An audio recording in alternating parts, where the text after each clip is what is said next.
Bon, maintenant, je vais présenter deuxième méthode pour attacher les entrées-sorties physiques avec les tags internes.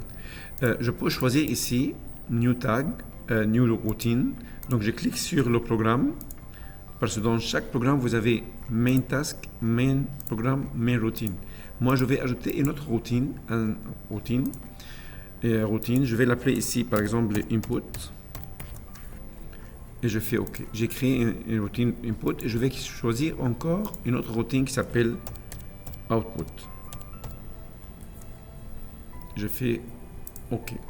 Maintenant, dans les inputs, ici, je peux mettre toutes les entrées physiques. Donc, je peux mettre les entrées physiques et je mets les sorties mémoire. Donc, l'entrée physique, par exemple, ici, je vais choisir la première input. C'est celui-là. Data. 0. Lui maintenant, si lui il est 0, je peux mettre ici, par exemple, le bouton marche. Je peux faire maintenant copier-coller. Maintenant, je choisis le bit numéro 1 et je fais ici arrêt. Et ainsi de suite. Je peux mettre toutes les sorties que j'ai besoin ici. Maintenant, dans la sortie, ici, je vais l'inverse. L'inverse, ça veut dire quoi? Ça veut dire la bobine qui s'appelle lampe, lampe verte, par exemple. Je vais activer une sortie physique. Ça veut dire le programme, c'est lui qui va décider que lui, il est on selon le scan. Après, il va aller dans le output pour activer quelque chose physique dans le output.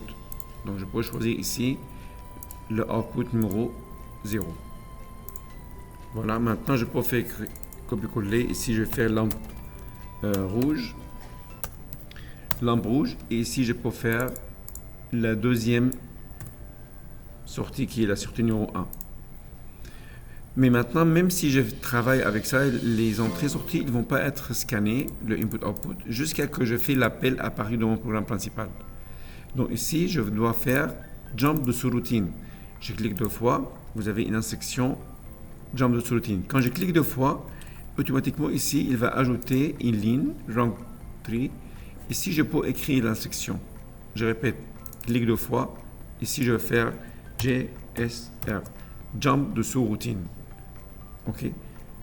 Maintenant, il a dit quelle sous-routine. Je peux prendre le input, je le glisse comme ça.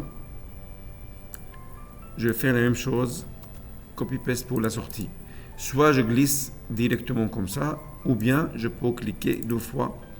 Il va me dire maintenant c'est quoi le sous-routine, je fais output. Donc maintenant les deux, ils vont être scannés. Ça veut dire le scan, il va commencer par là. Et si je fais marche, il va rentrer dans le routine, il va trouver que la marche, il est déjà dans le input, il était activé par lui. Lui, il va activer la marche, et dans ce cas-là, la marche, il va être activée ici. Donc, je vais faire download. Pour charger le programme, actuellement, on est offline. Je fais download ici. Je peux faire download parce que le chemin, il est déjà là.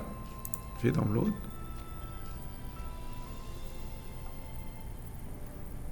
Toujours, il faut confirmer.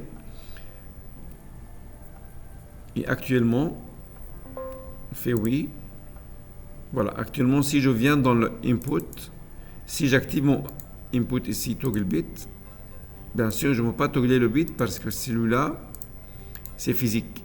Physique, il faut que je fais le câblage pour activer le bouton physiquement. Une mémoire interne, je peux le mettre à 1 ou à 0. Mais comme ici, une mémoire interne, par exemple, j'ai mis ça à 1. Mais la sortie actuellement, il est active. Mais le input, je ne peux pas le mettre à 0 ou à 1 ici. Il faut qu'elle soit faite par l'entrée physique, par le câblage. Merci de votre attention et à la prochaine vidéo.